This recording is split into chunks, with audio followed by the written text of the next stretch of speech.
case, and do you want me to go over where it would be in the dashboard, things like that, go over the whole thing? Um, no, I think we're good with that. Okay. So as everybody knows, just a quick mentioning, the majority of the time you'll use your My Work dashboard. And once we get DHS going, it would be under clinically eligible. At times right now, when I'm putting it in, I don't have that option. So you'll see it under referred, but it'll show up on your dashboard as the cases that you have. So if you clicked on it and you had referred, you'd have a case. And then you click on that case and it would bring you into the case itself, just so everybody has an idea. Okay. That being said, and going back, I'm going to go back into my friend here that I have, and I'm going to go into him. So I'm doing a little manual. But when I get in, oh, I spelled his name wrong. That's bad. Okay, let me go in here. So I have him here. He will come up and it will be prompting you, if not in referral, to come to the CMA service provider. In the CMA service provider here, basically you would open up the one, it would be under your name, which would say West Bay, and we saw one, and it should have your name as the worker, and the status right now that you're going to see would be referred. And that's what Danielle was asking for. Okay, you'll see it looking like something like this with West Bay. I'll just put West Bay's name in here. I believe I can do that. Hang on a second.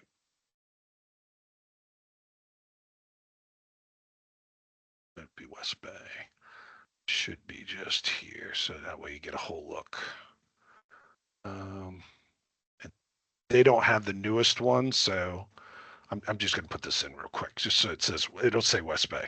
So bottom line of it is you're going to change from referral to open, okay? And you're going to be the owner of it now, okay? So let me just save this. And I'm just the referring worker, so that's me. And then you're going to just double check under provider workers to make sure your name's in here, which I'll make sure it's there, so don't worry about it. You should be all set, and you're the primary worker.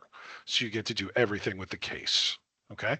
Once that happens, you can go back to the main screen here, and you may be able to, but unfortunately right now, ticklers have not been working for the referrals that I've been sending. And the main reason is because DHS presets them. And unfortunately, with the way we have to do it, I have to kind of short circuit that to get the referral to come to you.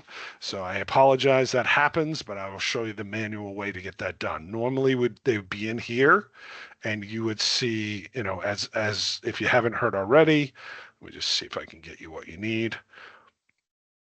Let's see, I got a ton of them here. I just want to show you. Don't know if I have it.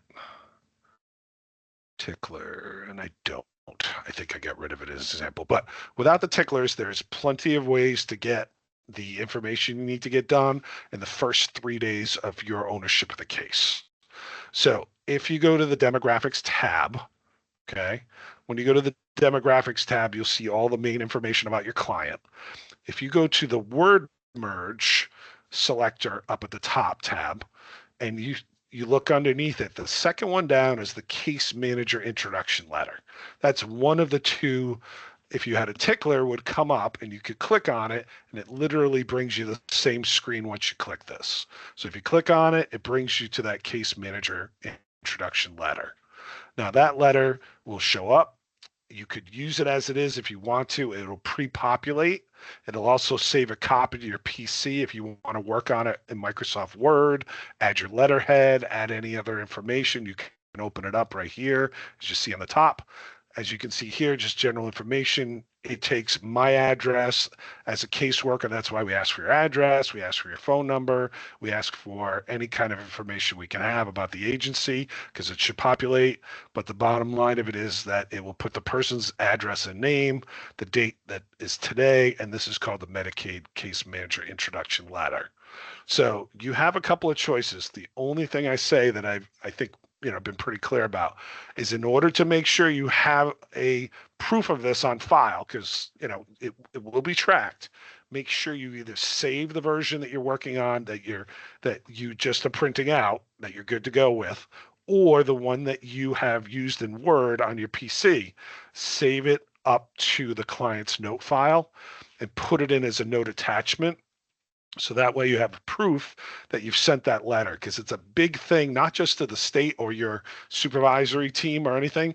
Believe it or not, it's Medicaid. They look for it. They want to make sure that this person got a letter. And we know that it's within the first 3 days. And on top of that, you're making a phone call to this person within the first 3 days to either introduce yourself or to set up a meeting or just to make an initial contact, whether it's successful or not. And everybody's like, well, how long does it take to get in the mail? Well, as we know in Rhode Island, sometimes if you're in Providence and you mail in Providence, it could take 3 days, which is not the way we want the mail to work, but is the way that it works. So you're just covering yourself by putting it through. And I'm sure you guys have all come maybe into that, circumstance right now is the person doesn't know you and the person hasn't heard about you. And now you sent the mail and you've called them in the middle of the mail trying to get to them.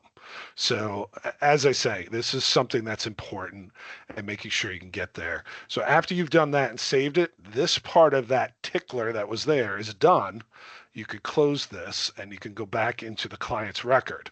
Now, in order to create the contact form for the phone conversation or any phone conversation at the person, the way to get that if you don't have a tickler is you go to the assessments and forms tab, you go to File, select New Assessment and Form, and underneath here, now you have the selection type for the kind of form you want.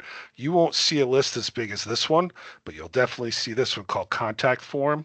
And once you go into that, you'll actually see what the tickler would have shown you, which is the actual contact form that you need to fill out as you've started to try to communicate to your client. So you would, of course, select Initial. Of course, it would be in your name, not in mine. Keep it as draft for right now and make sure on the agency it comes to EAD, HCBS. And then, as you know, the agreement is in the first 3 days you attempt the contact. So let's say it was unsuccessful. That's okay.